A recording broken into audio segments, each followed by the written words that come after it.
What's up, guys? Welcome back to the garage. How early is too early to start talking the Academy Awards, the Oscars? Is 7 months perhaps too early to give predictions? I guess not. Let's do it.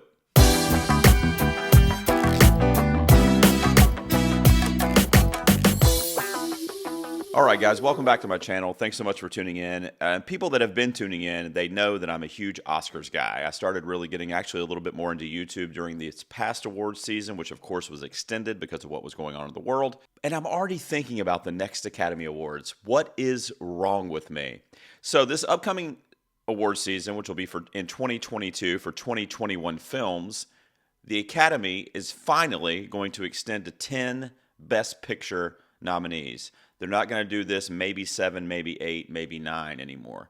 They're just going to nominate 10, and those are going to be the 10 best films of the year that are going for that major award. So what I'm going to do on this video is I'm going to make predictions 7 months in advance from when the nominations are going to be announced, and then I'm going to come back next year when they nominate the films and when the nominations are announced, and I'm going to do a reaction video to this video. And I'm going to watch myself, see what I predicted, because I'm probably not going to remember with the exception of a few that I'm pretty confident with. And we'll see how well I did or how off I was. How many out of 10 am I going to get right? So I'm going to give you my top 10 movies that I think are going to be on the Academy's radar for next award season and are most likely to get nominated for Best Picture. When we start the countdown and we start at number 10, that'll be the 10th most likely, 9th, and so on. And number 1 is my number 1 most likely, has the best chances, in my opinion, of getting nominated for Best Picture. Let's talk about the Oscars, guys. Let's get into the 2022 Oscars sitting here in May of 2021. All right, so at my number 10, I'm going to go ahead and say Dune. Denis Villeneuve is going to get nominated for director. The film also looks like it has a lot of great stuff from a technical aspect when you start looking at things like cinematography and score. I think it has all that going for it. It is going to be a sweeping epic. It's been pushed back. It's been, because of what's been going on in the world, it's been a victim to that, just like a lot of other films have been and a lot of other projects. But this is one of the more grander scale movies that just screams to be seen on a big screen, first of all, and it screams to be one of those movies that can bridge the gap between the Academy voters, like the old white voters, and also the younger kind of generation.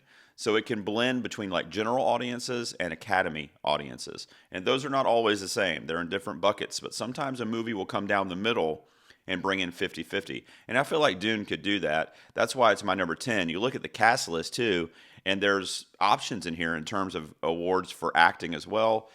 I mean, Timothée Chalamet, I'm a huge fan of, and he's kind of playing that lead role. Zendaya, who was on everyone's lips this past Oscar season for Malcolm and Marie. She did not get a nomination, but she was in the conversation. She's an up-and-coming actress that I think has a lot of award shows in her future. Javier Bardem, Oscar Isaac, Jason Momoa, Josh Brolin, Rebecca Ferguson. It's a stacked cast, guys, and I think that Frank Herbert's novel and the adaptations that have come from it have always been a hit. They've always been super popular. And people that are a fan of that or a fan of even the 84 film are going to just flock to Dune. And it's also going to bring in a lot of new eyes as well. So Dune is my number 10 most likely to get nominated for Best Picture next year. All right, so my number 9 most likely to get nominated next year for Best Picture is Eternals, the Marvel epic that we just got our first glimpses of, which were really just still images and a couple of quick shots from the movie. This movie's coming out in November of this year, and much like Dune, it's going to capitalize on the last quarter of the year release to really get the Academy's attention. But the number one reason I'm really putting Eternals in here, that I think it has a great shot to be nominated for Best Picture, is because of Chloe Zhao. She just won for Nomadland. Her name is just rising in Hollywood, and the MCU really got the bang for their buck with this because they hired Chloe Zhao, presumably not knowing that Nomadland was going to be in the running for Best Picture, Best Director. I mean, it even won Best Actress at the Academy Awards this past year. So Nomadland racked up So Chloe Zhao has that going for her, and the Academy obviously is a huge fan of her work, and they should be. She does amazing work. Some of the stills are showing up here. When I saw some of the footage from Eternals, what really strikes me is that it's an MCU, a quote unquote superhero movie with these sweeping cinematic shots. It's not a lot of, or at least it doesn't seem like it's a lot of CGI, a lot of special effects, a lot of green screen. It's literally landscapes. It's basically if you took superheroes and villains and you place them in Nomadland. And that's a very unique viewpoint for a superhero film, for a comic book adapted film. And I think Chloe Zhao's name being on this is going to go a long way with the Academy. And again, just like we said with Dune, you have a movie here with Eternals that can split, that can do both. It can attract the Academy because of the technical aspects that I mentioned and Chloe Zhao, and it can also attack the general audience, and they can be drawn to it because it's an MCU film. I mean, come on, guys. No franchise going today is attracting as many eyeballs and selling as many tickets as the Marvel Cinematic Universe, and that even extended to television recently with Disney+. So I think Eternals has a great shot to get nominated for Best Picture, and I'm predicting it. All right, number 8 for me, what I think has the 8th best shot at getting in for a Best Picture nomination this year is Guillermo del Toro's Nightmare Alley. This is a project that I've been reading about for several months, another one that got pushed back because of what's been going on. It's in post-production now, and it is expected to be released in December. A lot of the ones that are going to make my top 10 tonight, you'll see, are going to be released between that October, November through December timeline because, again, they do that purposely to catch the Academy's attention and to get the screeners into the Academy's eyes right before they do their voting and choose their nominees. Guillermo del Toro, an Academy darling, The Shape of Water, Pan's Labyrinth for technical achievements. He's been around. You have actors in this film that, honestly, I don't know because I haven't seen any footage from the film, but I love Toni Collette. I feel like she's been robbed on a few occasions. Should have been nominated most recently for Hereditary, I feel like. And why I wanted to put Nightmare Alley on this list is because I think that if the Academy is going to recognize horror in any way, it's going to be that adjacent horror where it's not full-blown horror. It's suspense, it's creature feature. The Shape of Water had elements of a creature feature, like Creature from the Black Lagoon, for example, and it won Best Picture. I mean, it was a story about a human in love with a merman, and it won Best Picture. It had a little bit of creature feature elements to it. It was adjacent to horror in that way. And I think Nightmare Alley is going to be a similar tale. The tagline on IMDb says, an ambitious carny with a talent for manipulating people with a few well-chosen words hooks up with a female psychiatrist who is even more dangerous than he is. A lot of people says it has kind of the creepy Pinocchio vibes. So Nightmare Alley, Guillermo del Toro, I don't know, guys. I have a feeling that this is the only way on a regular basis that the Academy is going to give nods to the horror genre. Toni Collette, I mentioned, Cate Blanchett, Bradley Cooper, Rooney Mara, Willem Dafoe is in this movie, Richard Jenkins is in this movie, Tim Blake Nelson. I mean, a lot of actors that the Academy love. The rap sheet for this thing is very long when it comes to the technical people behind the camera and also the actors that are going to be in front of the camera. So I think Guillermo del Toro, since The Shape of Water, has his best chance to show up at the Academy Awards again next year for Nightmare Alley. All right, guys, let's talk about my personal wish fulfillment with my number 7. I don't know that it will have the fanfare from the Academy crowd to make it into one of the 10 nominees, but I'm going to go ahead and predict it because I really, really hope it happens.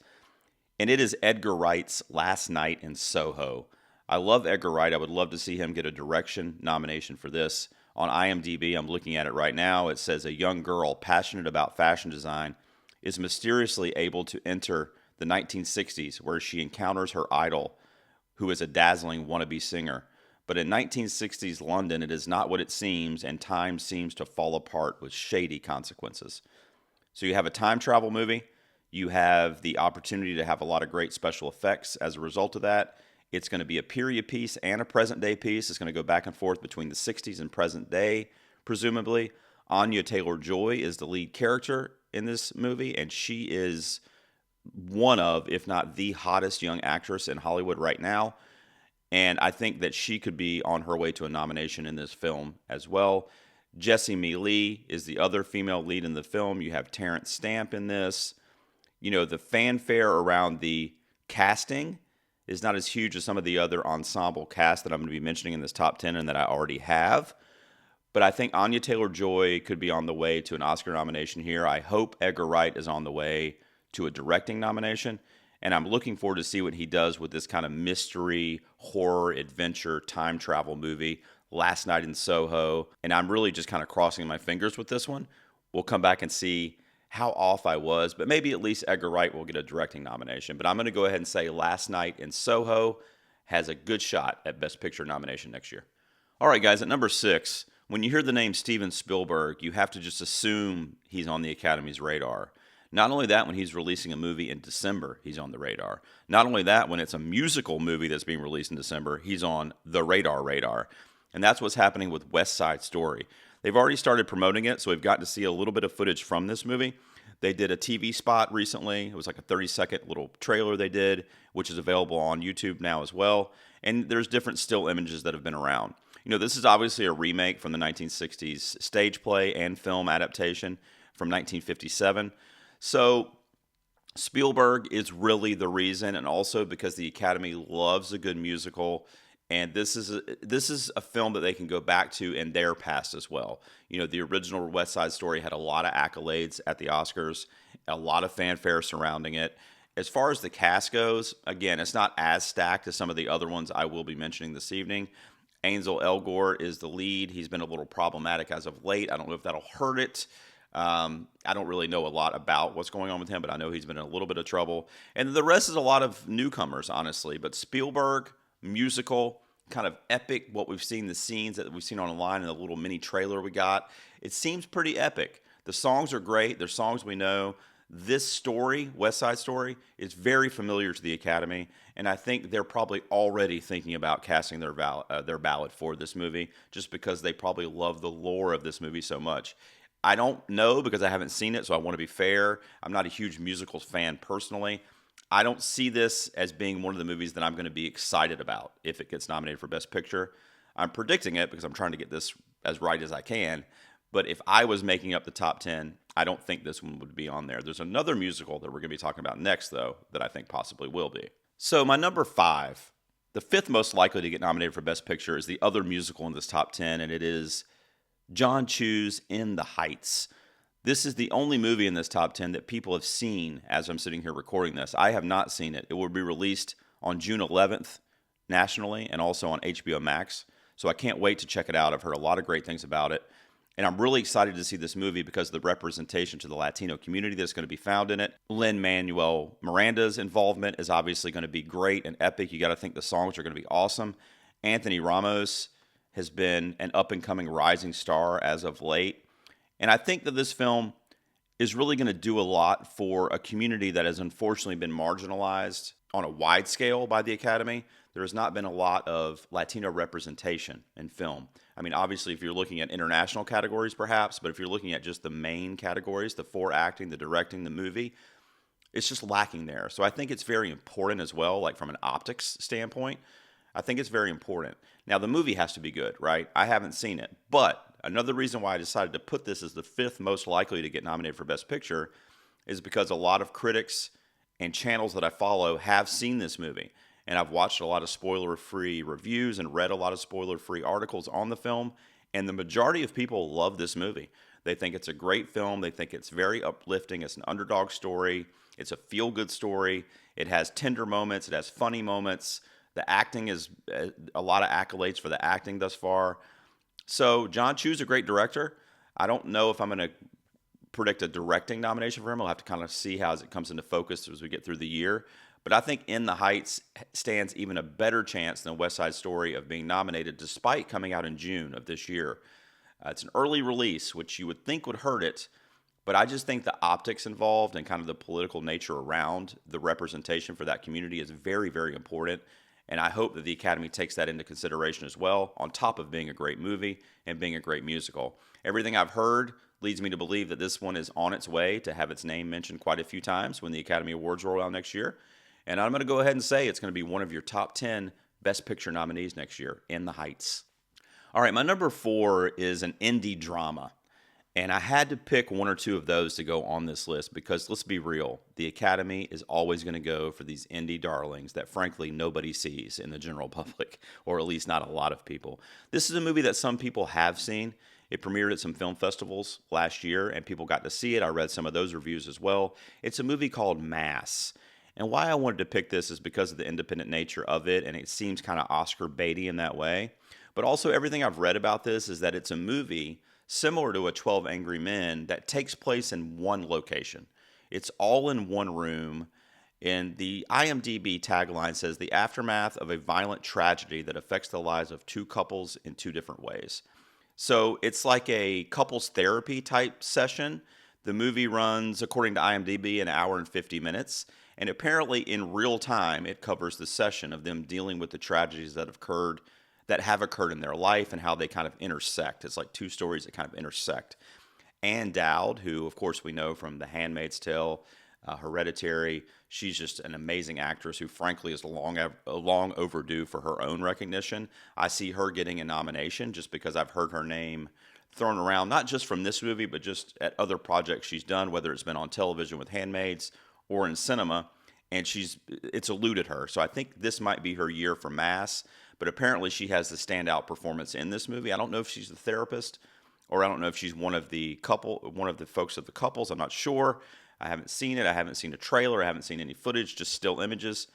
But Mass seems Oscar baity to me. It's a film that I'm very excited to see, and anyone that I respect in the critical community that has seen it really, really likes it and really is admiring and upping the ante for the performances.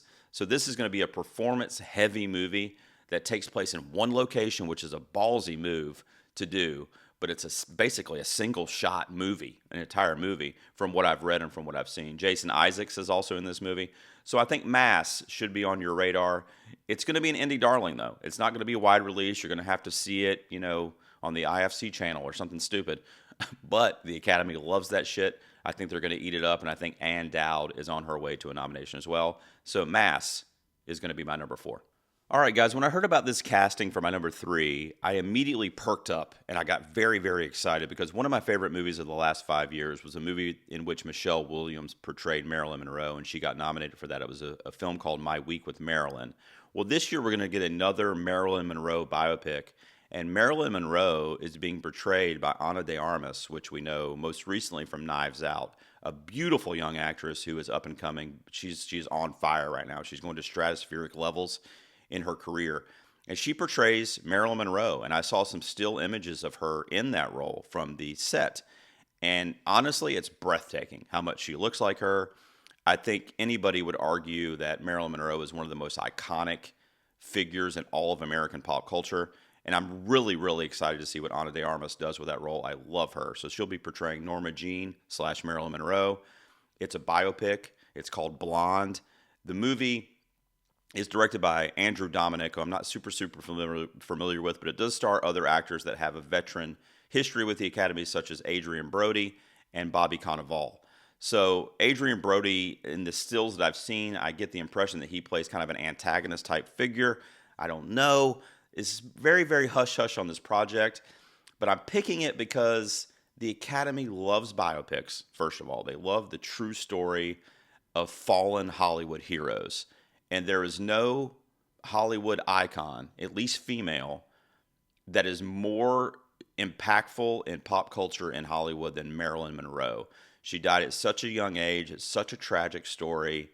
And she is literally, to this day, 50 plus years later after her death, still just such a recognizable and iconic figure that the Academy is going to jump all over to honor and try to introduce to a new generation. And frankly, I hope they do. That's why I really love Michelle Williams' portrayal of Marilyn as well. So let's see what Ana de Armas does here, guys. Best Actress nomination? I'm going to call that too. I really, really hope to see her performance is well enough to deserve that. Andrew Dominic is known, the only thing I really know him for is he was the director for The Assassination of Jesse James by the coward Robert Ford, which is a movie I love. So he knows how to do these sweeping shots and these really kind of epic, kind of grand cinematic, or on a grand cinematic scale.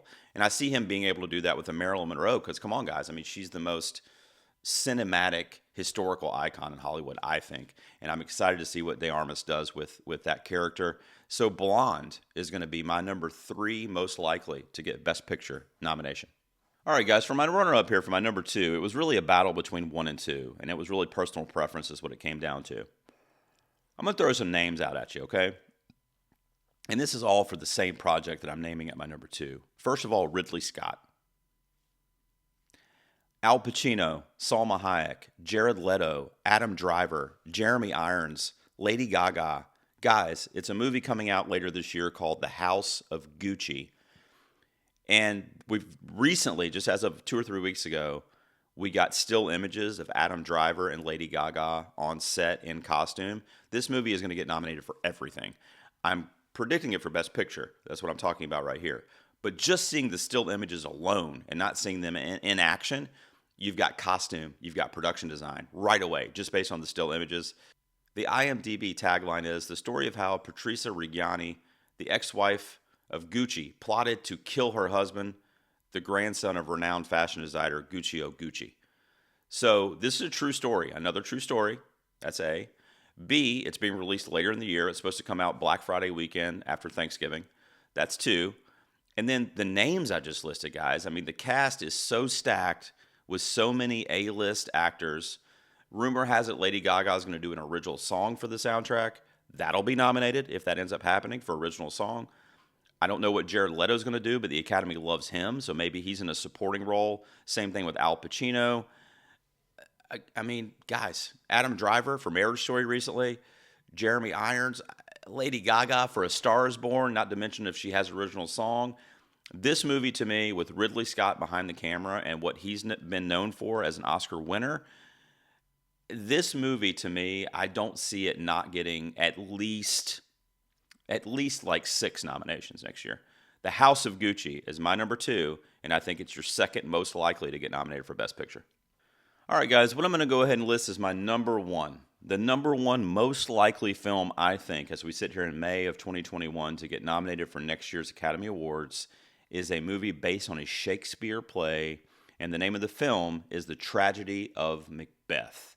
It is directed by one of the Coen brothers. So not the Coen brothers together, which is possibly going to hurt its chances, honestly. The Academy loves the Coen brothers. But this one is directed singly by Joel Coen. He is one of the Coen brothers, though, so let's go. I mean, he's got that going for him. Guys, Frances McDormand plays Lady Macbeth. The Academy cannot not nominate Frances McDormand when she's in a popular movie or in an Oscar-y movie. Obviously, she just won for Nomadland. Obviously, she won a couple years ago for 3 Billboards. She won initially for Fargo. Anytime she's, which was Coen Brothers, by the way.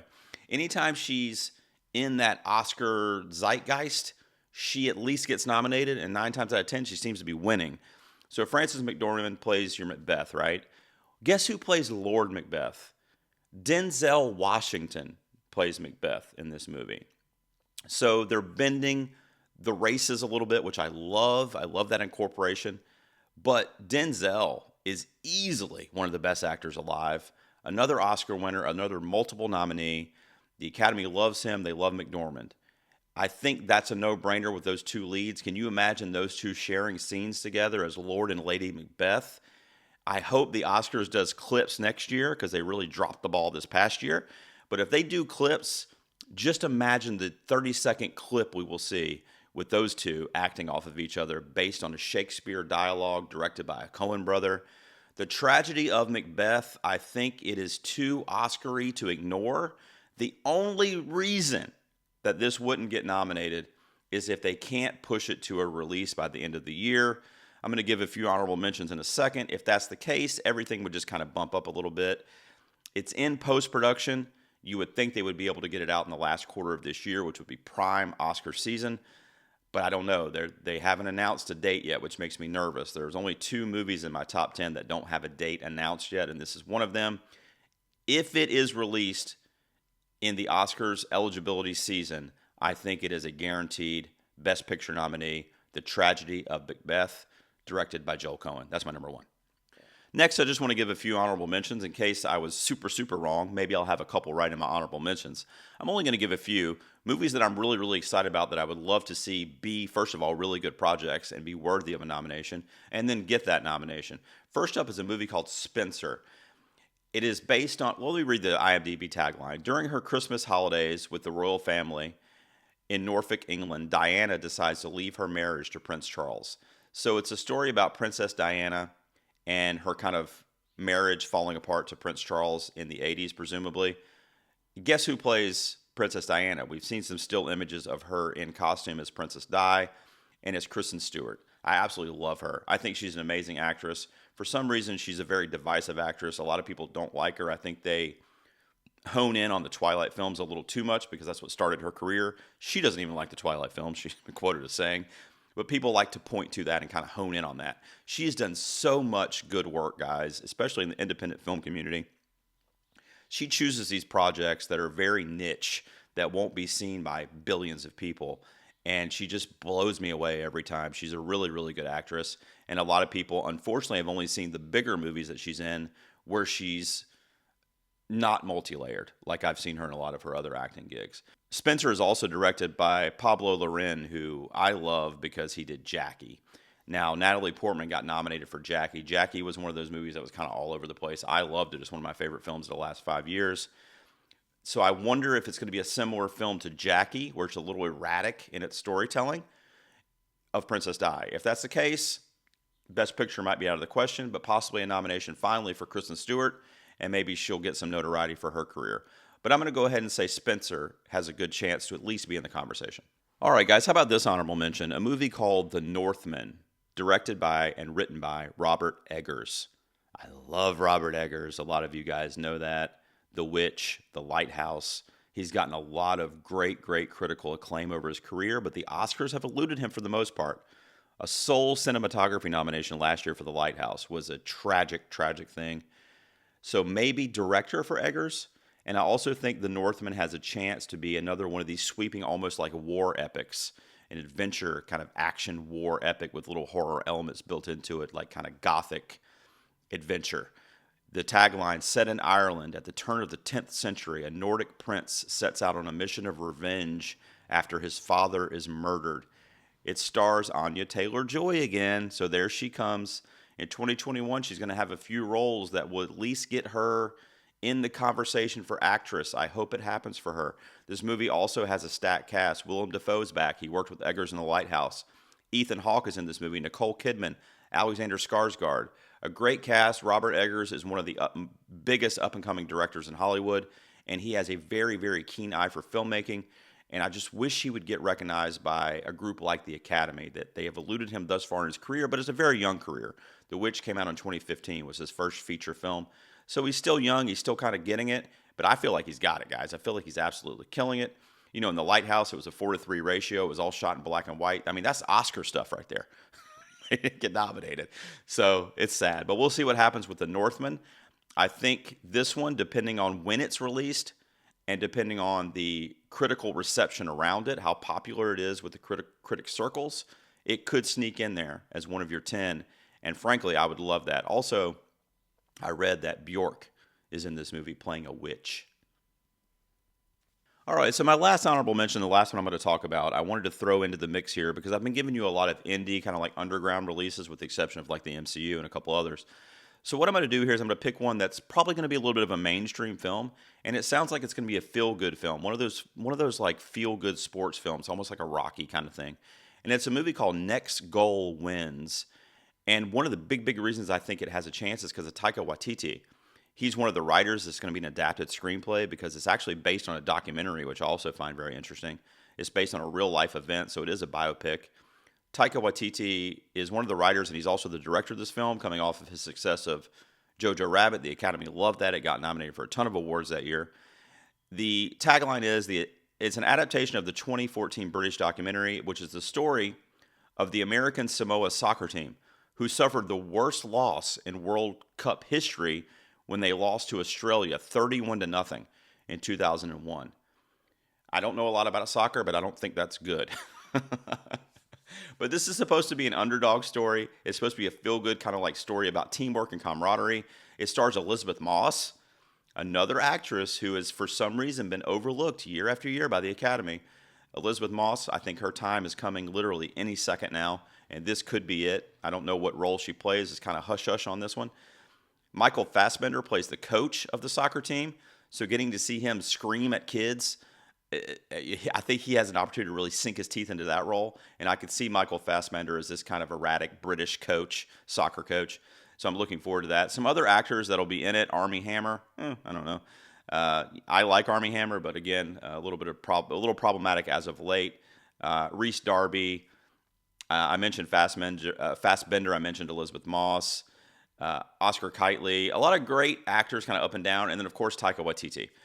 The Academy loves him, and I do too. I think he's a great kind of innovative filmmaker.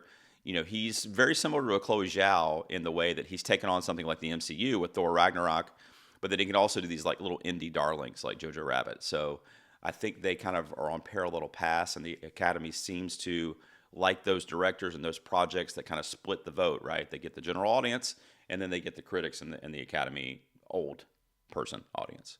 What am I? I don't know. All right, guys, that's it. What did you think? Those are my predictions for the 2022 Academy Awards. Way too early. we're like 7 months from the nominations being announced. I wanted to put this out there into the world so I can look like a genius when I get 6 or 7 out of 10. I don't know. I actually told a friend of mine on Twitter today I'm hoping to get 3 out of 10. We'll see. What do you think? Do you think any of my 10 are shoe-ins for a nomination for Best Picture next year? Or what did I leave off? I want to thank some other channels that I've been watching and been watching predictions on, people that I love. Please look down in the comments to get all their information. They have amazing channels, and they have great coverage of the Oscars, much better than mine. But I am a huge Oscars guy, and I'm looking for it. Guys, it's like 8 months away from the broadcast, and I'm sitting here going, what's going to get nominated? Is Ana de Armas going to get a nomination for Marilyn Monroe? Taika Waititi? It's 8 months away, guys. I need to calm down. What did you think? Please hit me down in the comments. If you like the Oscars, if you like movies, music, TV, pop culture, please make sure you subscribe to my channel. I do trailer reactions. I do rapid movie reviews. I do all kinds of stuff adjacent to my podcast, which is also listed down below if you'd like to check that out and subscribe. Thanks, guys. I'll see you next time in the garage.